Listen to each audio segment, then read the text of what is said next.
سب بس لگ رہا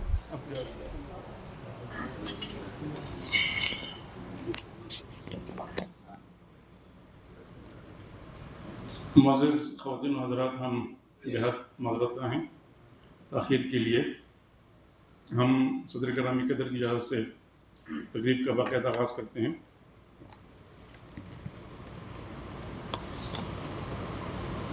جی اظہر ہم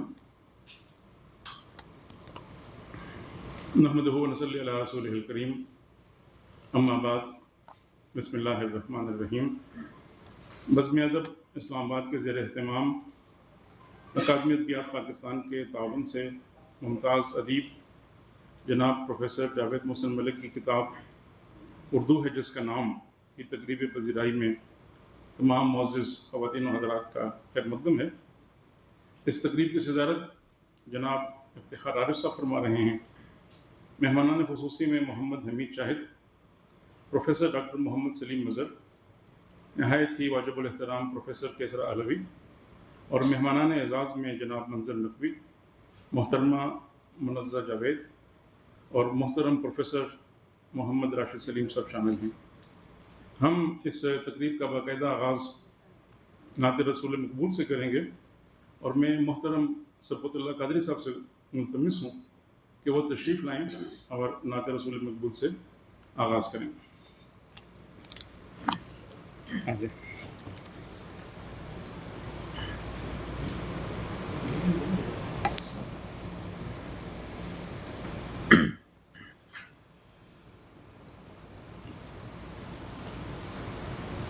میں گدائے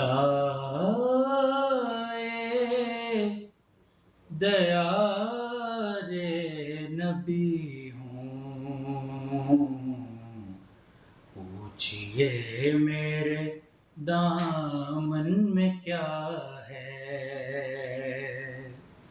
میں گدائے دیار نبی ہوں، پوچھئے میرے دامن میں کیا ہے۔ مجھ کو نسبت ہے آل نبی سے، ہاتھ میں دامن مصطفیٰ ہے۔ میری پلکوں پہ روشن ستارے دے رہے ہیں گواہی یہ سارے۔ میری پلکوں پہ روشن ستارے دے رہے ہیں گواہی یہ سارے۔ جھانک کر میرے دل میں تو دیکھو، مصطفیٰ مصطفیٰ کی صدا ہے۔ جھانک کر میرے دل میں تو دیکھو، مصطفیٰ مصطفیٰ کی صدا ہے۔ میرے مولا تو مالک ہے میرا، سچا خالق ہے رازق ہے میرا۔ میرے مولا تو مالک ہے میرا، سچا خالق ہے رازق ہے میرا۔ اس لیے میں تجھے مانتا ہوں مصطفیٰ کا، اس لیے میں تجھے مانتا ہوں، تو میرے مصطفیٰ کا خدا ہے۔ اس لیے میں تجھے مانتا ہوں، تو میرے مصطفیٰ کا خدا ہے۔ جب بھی بچھڑا کرے مصطفیٰ سے ہو بیاں کیسے لفظوں کا منظر، جب بھی بچھڑا کرے مصطفیٰ سے ہو بیاں کیسے لفظوں کا منظر، آ گیا ہوں مدینے سے لیکن دل وہیں کا وہیں رہ گیا ہے، آ گیا ہوں مدینے سے لیکن دل وہیں کا وہیں رہ گیا ہے۔ قدسیوں سے فلک نے جو پوچھا کیوں زمیں آج دلہن بنی ہے، قدسیوں سے فلک نے جو پوچھا کیوں زمیں آج دلہن بنی ہے، قدسیوں نے کہا کہ زمیں پر آج پھر محفل مصطفیٰ ہے، قدسیوں نے کہا کہ زمیں پر آج پھر محفل مصطفیٰ ہے، میں گدائے دیار نبی ہوں، پوچھئے میرے دامن میں کیا ہے، مجھ کو نسبت ہے آل نبی سے، ہاتھ میں دامن مصطفیٰ ہے۔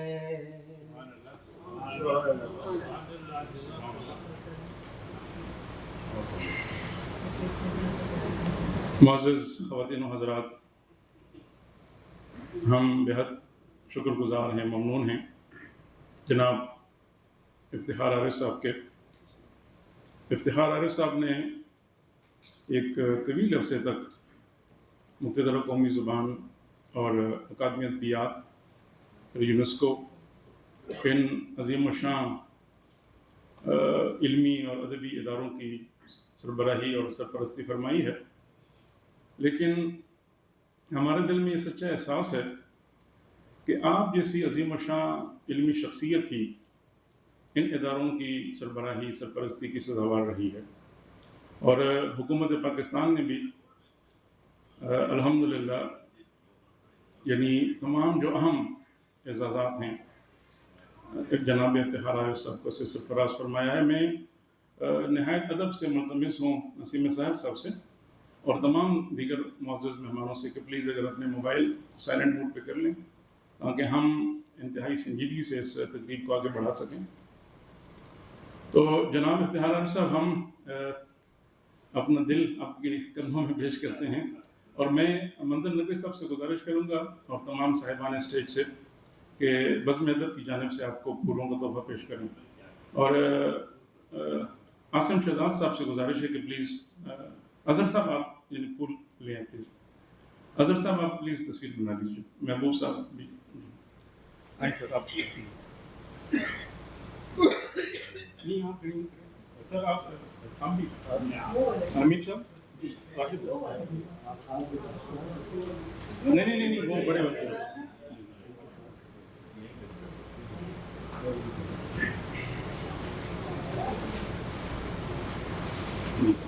منظر سر سر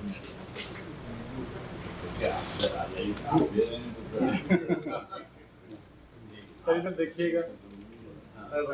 قاسم آپ ادھر دیکھیے.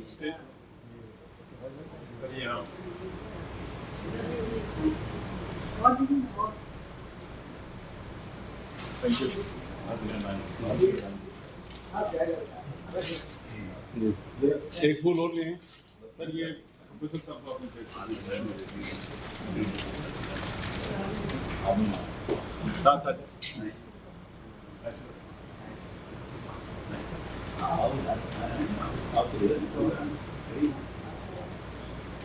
یاد دیکھیے جی.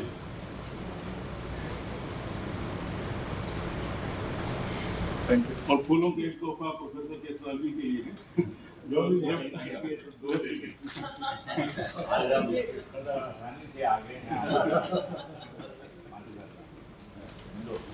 جی منو صاحب آپ تسلیم بھی رکھیں. پھر آپ یہاں دیکھیں.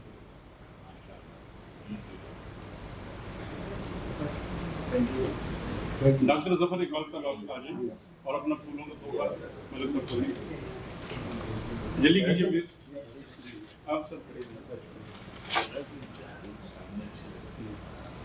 جلدی کریں ڈاکٹر صاحب. ادھر سے ادھر سے آئیں سر.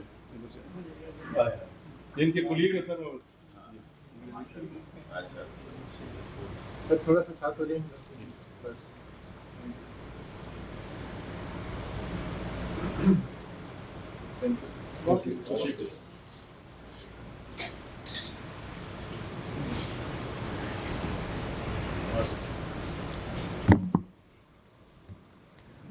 اس کتاب جس کی آج تقریب پذیرائی ہے اردو ہے جس کا نام. اس کا جو فلیپ ہے وہ اس کو تحریر کرنے کی سعادت اس خاکسار کو حاصل ہوئی ہے. اس میں ایک مختصر سا تعارف ہے پروفیسر جاوید محسن ملک صاحب کا. تو وہ میں فلیپ آپ کی خدمت میں رکھتا ہوں اپنے تمام معزز مہمانوں کی خدمت میں.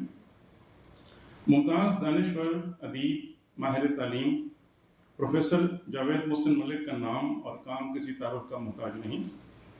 آپ بین الاقوامی شہرت کے حامل ماہر حیاتیات اور پروفیسر ہیں. طویل عرصے تک اسلام آباد کے فیڈرل کالجز میں بطور پروفیسر اور پرنسپل تدریسی اور انتظامی امور سے انجام دیتے رہے ہیں.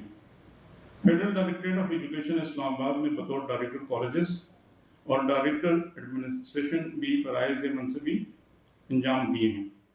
نیشنل بک فاؤنڈیشن نے بیالوجی کے حوالے سے آپ کی 40 سے زائد اہم کتب شائع کی ہیں جو فیڈرل بورڈ کے نصاب میں شامل ہیں.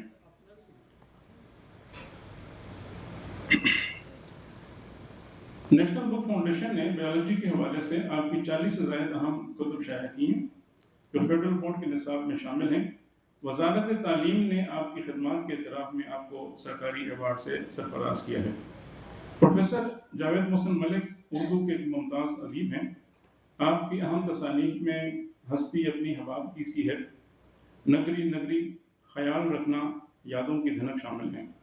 شعبہ اردو الحمد اسلامک یونیورسٹی اسلام آباد سے آپ کی ادبی کاوشوں کے اعتراف میں آپ پر ایم فل کا مقالہ بعنوان پروفیسر جاوید محسن ملک کی علمی و ادبی خدمات. یہ عاصم شہزاد نوجوان ہیں، آج یہاں تشریف فرما بھی ہیں. انہوں نے یہ مقالہ یہ کلمت کیا اور یہ کتابی صورت میں شائع بھی ہوا ہے. مذکورہ مقالہ کتابی صورت میں شائع ہو چکا ہے. پروفیسر جاوید محسن ملک کی مذکورہ تالیف اردو ہے جس کا نام نہایت ہی وسیع تحقیقی دستاویز ہے. اس کتاب میں اردو کے اہم محققین، ناقدین، شعراء اور ادباء کی نگارشات کو یکجا کر کے ایک قومی اور لسانی ریفرنس بک بنا دیا ہے. مذکورہ تالیف سے قاری اردو کی ابتدا، ارتقاء، نفاذ کے راستے میں حائل رکاوٹوں اور لسانی پیچیدگیوں کا بخوبی اندازہ کر سکتا ہے. اس نوع کے تحقیقی اور تنقیدی کام اداروں کے دائرۂ کار میں آتے ہیں. پروفیسر جاوید محسن ملک اردو زبان و ادب سے محبت کرنے والوں کی جانب سے خراج تحسین کے مستحق ہیں اور یہی وجہ ہے کہ بزم ادب کی جانب سے آج یہ تقریب ان کے اعزاز میں منعقد کی جا رہی ہے. ہماری خوش نصیبی ہے کہ اس تقریب میں حضرت جوش ملی آبادی کے خانوادے کے سپوت جناب فروخ جمال صاحب بھی تشریف فرما ہیں. اس کتاب میں ایک نظم اردو کے حوالے سے حضرت جوش کی شامل ہے. میں ان سے التماس کرتا ہوں کہ وہ نظم ہمیں سنائیں پلیز. آپ بھرپور استقبال کیجیے گا جناب فروخ جمال صاحب.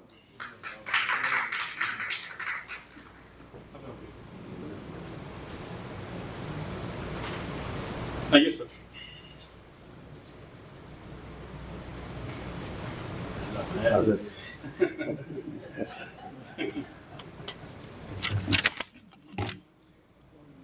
نہایت ممنون ہوں میں اس انتظامیہ کا، اور کہ مجھ کو یہ میرے لیے بڑا اعزاز ہے کہ مجھے اتنے بڑا نام ہے حضرت جوش کا، اور ان کا کلام اتنا بہترین اور اتنا خوبصورت کلام جو انہوں نے اردو زبان اور اردو شاعر کے حوالے سے ہمارے ملک عظیم فنکار جو ایشیا کے دلیپ کمار صاحب میں ہمیشہ جس تقریب میں گئے وہ جوش صاحب کا یہی کلام پیش کرتے تھے. اور میں بڑا ان کا بھی پروفیسر جاوید محسن ملک صاحب کا بھی بڑا ممنون ہوں کہ انہوں نے مجھے اپنی جو کتاب ہے اردو ہے جس کا نام وہ مجھے ارسال کی. اتنا خوبصورت کام جو اردو ادب میں ہوا ہے اس وقت، جو زبان کے اوپر اردو زبان کا جو زوال ہے آج کے دور میں، اس وقت یہ اس لحاظ سے یہ کتاب بہت ہی اہمیت کی حامل ہے. اردو ہے جس کا نام ہم ہی جانتے ہیں داغ، ہندوستان میں دھوم ہمارے زباں کی ہے. تو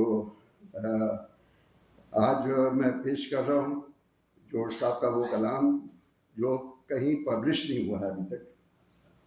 ندی کا موڑ چشمہ شیریں کا زیر و بم، چادر شب نجوم کی شبنم کا رخت نم،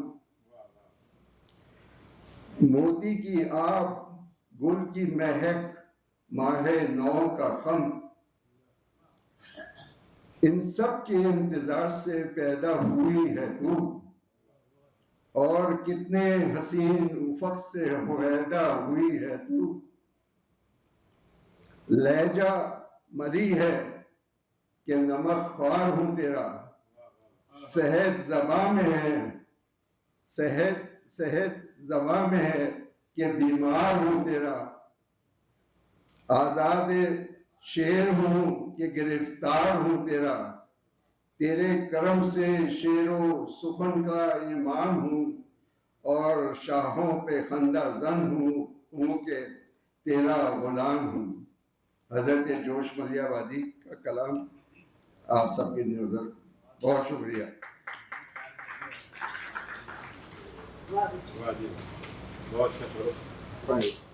بہت شکریہ سر. معزز خواتین و حضرات، جیسا کہ آپ کے علم میں ہے، اردو ہے جس کا نام، یہ تالیف اس میں اردو زبان و ادب کے حوالے سے بہت ہی اہم مضامین اور مقالات مرتب کیے گئے ہیں. لیکن ظاہر ہے کوئی بھی اس نوعیت کی جو تالیف ہوتی ہے اس میں اگر پروف اور جو سندی حوالے ہیں اس کی جو تدوین کہہ لیں، جو اصول تدوین، ان اصولوں کو اگر یعنی ملحوظ خاطر نہ رکھا جائے تو نہایت اہم مضامین پر مشتمل کتاب ہونے کے باوجود بھی جو سنجیدہ کاری ہیں وہ ان کے ہاں نہیں کھٹکتی ہے.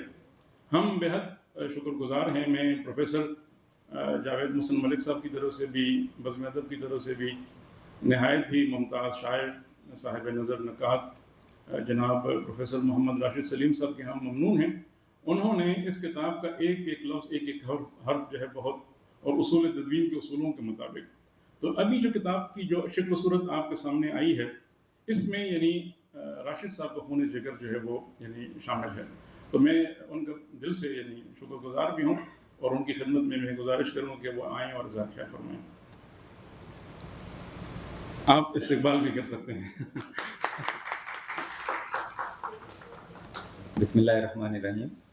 صاحب صدر کی اجازت سے میں جب گھر سے نکلنے لگا اس پروگرام کے لیے تو میری بیگم صاحبہ جو اردو کی استاد ہیں وہ کہنے لگیں کہ آپ تو انگریزی کے استاد ہیں، آپ اردو ہے جس کا نام اس تقریب میں آپ کس لیے جا رہے ہیں؟ خیر ان کو تو میں ہنس کے ٹال دیا، لیکن خود بعد میں میں نے سوچا کہ انگریزی تو میری منقوہہ ہے جس کے بغیر گھر نہیں میرا چلتا، اردو میری محبوبہ ہے جس کتاب کو دیکھ کے میرا فوراً دل کیا کہ اس کے لیے میں بھی انگلی پہ خون لگوا کے شہیدوں میں اپنا نام لکھوا لوں۔ تو جاوید محسن ملک صاحب میرے والد صاحب کی عمر کے ہیں، اور یہ میرے پیش رو بھی ہیں۔ جس عہدے پہ آج میں کام کر رہا ہوں اسی کرسی پہ کبھی یہ بیٹھا کرتے تھے، تو ان سے ہم نے بہت کچھ سیکھا۔ ان سے جو سب سے اہم چیز ہم نے سیکھی وہ اس عمر میں بھی جو ان کی جوانی ہے اور جو اردو سے محبت ہے ان کی، اسی وجہ سے ان کی بہت ساری، ابھی ذکر ہوا کہ نصابی اور تدریسی کتابیں تو انہوں نے لکھی 50 کے قریب ہیں، لیکن اس کے علاوہ جو باقی انہوں نے کتابیں لکھی ان میں ہستی اپنی حباب کی سی ہے، نگری نگری جو کہ ایک سفر نامہ ہے، خیال رکھنا جو مضامین کا مجموعہ ہے، یادوں کی دھنک جو ادیبوں اور شعراء پر مضامین کا ایک مجموعہ ہے، اور آپ سب احباب جانتے ہیں کہ یہ سارے عنوان جو انہوں نے رکھے یہ اردو کی معروف نظموں یا غزل کے مصروں سے جو ہے وہ ٹکڑے لیے گئے ہیں۔ تو اس سے بھی ان کی اردو سے محبت کا اظہار ہوتا ہے۔ تو مضمون تو جاوید محسن ملک صاحب کا بھی زوالوجی تھا، لیکن میرا خیال ہے ان کی بھی وہ منقوہہ ہے، ان کی محبوبہ جو ہے وہ اردو زبان ہی ہے، جس پہ اتنی محنت سے انہوں نے وہ تمام مضامین، تقاریر اور تحاریر جو بکھری پڑی تھی، کچھ اخبارات میں، کچھ سوشل میڈیا پہ، کچھ کتابوں کی شکل میں شائع ہو چکی تھی، اور کچھ ایسی جو شائع بھی نہیں ہوئی تھی۔ مثلاً اس میں سیدہ عارفہ زہرا جن کا پچھلے ہی چند ماہ پہلے انتقال ہوا، ان کی تحریری شکل میں ان کے مضامین موجود نہیں تھے، لیکن گفتگو ماشاءاللہ وہ بہت شاندار کیا کرتی تھیں، تو وہ ریکارڈنگز ان کی موجود تھیں، تو انہوں نے اس کو ٹرانسکرائب کر کے ان کو بھی مضامین کی شکل دے کے تو محفوظ کر لیا۔ تو آج کل کے اس دور میں جہاں معلومات کی بھرمار ہے اور ہر چیز جو ہے وہ دوبارہ سے، جیسے کسی دور میں ایک اورل کلچر ہوا کرتا تھا، شاعری اور یا پرفارمنس کا دور ہوا کرتا تھا، تھیٹر میں پرفارم کیا کرتے تھے، تو اب ہم دوبارہ ٹیکنالوجی کی وجہ سے اس دور میں چلے گئے ہیں کہ جس میں چیزیں بہت ساری ہوتی ہیں، لیکن اتنا ایک طوفان بدتمیزی بھی ہے کہ اس میں سے نکال کے یہ، بلکہ میں تو یہ سمجھتا ہوں کہ یہ ایک بہتا ہوا دھارا ہے جس میں سے سونے کے ذرات جو ہیں وہ جاوید محسن ملک صاحب نے چنے ہیں، اور ان بکھرے ہوئے چیزوں کو ایک جگہ پر جمع کر دیا تاکہ اگر مستقبل میں محققین اس پہ کام کرنا چاہیں تو یہ مواد ان کے پاس موجود ہو اور وہ محفوظ ہو سکے۔ تو مجھے خیال آ رہا تھا کہ ڈاکٹر حمید اللہ جنہوں نے 85 برس کی عمر میں کہا جاتا ہے کہ تھائی زبان اس ارادے سے سیکھنا شروع کر دی کہ اس میں وہ قرآن مجید کی ترجمہ یا اس کی تفسیر جو ہے وہ لکھیں گے۔ پہلے ہی وہ 7-8 زبانوں کے ماہر تھے، تو جاوید محسن ملک صاحب بھی ابھی توانا ہے اور ان کا جذبہ جو ہے وہ جوان ہے، ان کی محبت اردو کے لیے وہ جوان ہے۔ اور جب میں یہ کتاب دیکھی تو میرا دل کیا کہ اس کو اور بھی بنا سنوار کے پیش کیا جائے اور ان میں جو اغلاط ہیں ان کو دور کیا جائے۔ تو اس میں اگر جیسے کہ ابھی جورج صاحب کی آپ نظم پیش کر رہے تھے تو اس میں کچھ اغلاط رہ گئی ہیں، تو اس کی ذمہ داری میرا خیال ہے مجھ پہ آتی ہے، تو میں اس کے لیے آپ تمام احباب سے معذرت خواہ ہوں۔ میں نے اپنے طور پر پوری کوشش کی کہ کوئی ایسی رہ نہ جائے، لیکن اس کے باوجود بہت ساری غلطیاں جو ہیں وہ اس کے باوجود بھی رہ گئیں، لیکن جس حالت میں بہرحال مجھے یہ کتاب ملی تھی اس سے بہرحال یہ بہت بہتر ہے، تو امید ہے اس کو اور بہتر جو ہے وہ کر لیا جائے گا۔ تو میرے استاد ہوا کرتے تھے ڈاکٹر الف دال نسیم صاحب، ڈاکٹر سعادت سعید صاحب کے والد صاحب ہیں، میں ان کے گھر میں ایک کاتب کے طور پر ان کے خطوط لکھا کرتا تھا، تو ان کی کتابیں بھی لکھا کرتا تھا، تو وہ ان کے استاد تھے ڈاکٹر سید عبداللہ، اور وہ اپنے طالب علموں کو اکثر مختلف القابات یا خطاب جو ہے وہ دیا کرتے تھے۔ تو ڈاکٹر الف دال نسیم صاحب بڑے فخر سے ذکر کرتے تھے انہوں نے محب اردو کا خطاب دیا۔ ڈاکٹر الف دال نسیم صاحب کے علاوہ اور بھی کافی لوگ تھے جن کو انہوں نے محب اردو کا خطاب دیا تھا۔ تو اب یہاں افتخار اردو موجود ہیں اور بھی اکابرین اردو موجود ہیں، میں ان سے کہوں گا کہ اگر محسن اردو کا نہیں تو کم از کم محب اردو کا ایک خطاب جو ہے وہ جاوید محسن ملک صاحب کو بھی دیا جائے، کیونکہ انہوں نے اس عمر میں اتنی محنت کے ساتھ، اور ابھی تو بہت ساری چیزیں اس میں سے نکال دی گئیں، اتنی محنت کے ساتھ ان تمام چیزوں کو اکٹھا کیا، اور آپ دیکھیں گے کہ اس میں حصہ نظم بھی ہے، اور اردو سے متعلقہ اگر کسی نے ایک شعر بھی لکھا ہے تو وہ بھی اس میں انہوں نے شامل کیا ہے، تاکہ اردو سے محبت کرنے والوں کا جو ہے وہ ایک دستاویز جو ہے وہ تیار ہو جائے اور محققین کے لیے کام آسان ہو جائے۔ تو یہ کام پروفیسر اظہار الحسن بخاری صاحب بیٹھے ہیں یہاں، انہوں نے ایک اس میں پیش لفظ میں لکھا ہے کہ یہ کام اداروں کے ہوا کرتے ہیں، اور ادارے اپنی جگہ پر کام کرتے ہیں، لیکن میں سمجھتا ہوں کہ جو کام محبت سے دل سے کیا جائے تو وہ شخص پھر شخص نہیں رہتا، وہ بذات خود ایک ادارہ بن جاتا ہے۔ بہت شکریہ۔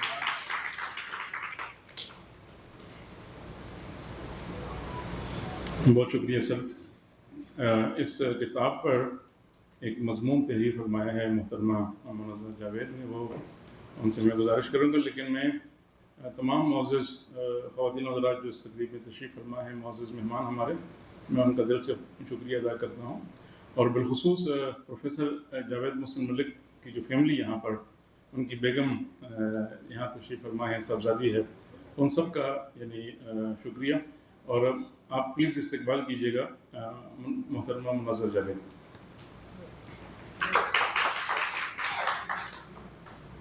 بس مختصر سا، اچھا ہاں 5 منٹ تک، وی آر آلریڈی لیٹ۔ نہیں، میرا تھوڑا سا۔ السلام علیکم ورحمۃ اللہ۔ سب سے پہلے تو جاوید محسن ملک صاحب کو اردو پہ اتنی اچھی کتاب مرتب کرنے کی مبارکباد۔ بہت کم لوگ ہیں جو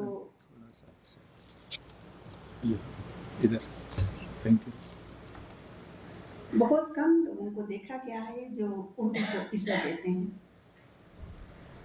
تو یہ بھی ان لوگوں میں شامل ہیں جنہوں نے اردو کو زندہ رکھنے کے لیے ایک کتاب کی صورت میں اس کو بند کر دیا، تاکہ آنے والی نسلیں جو ہیں اس سے مستفید ہو سکیں۔ ان میں بہت سے لوگوں کی رائے شامل ہے، اور انہوں نے اتنے اچھے طریقے سے اردو کے متعلق لکھا ہے، تو میں چاہتی ہوں کہ وہ تھوڑا سا لکھا ہوا آپ کے گوشوار کیا جائے۔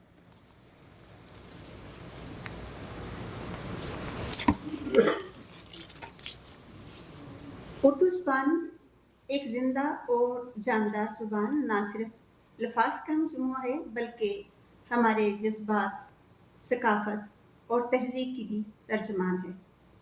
یہ زبان ہمیں اپنی تاریخ، اپنی شناخت اور اپنے ادب سے روشناس کرواتی ہے۔ کتاب اردو ہے جس کا نام اردو کی اس عظمت کو اجاگر کرتی ہے اور قائلین کو ایک ادبی تحقیقی سفر پر لے جاتی ہے، جہاں ہر صفحہ اردو کی وسعت اور اس کے ارتقاء اور اس کی تاریخ کو ادبی مقام کی عکاسی کرتا ہے۔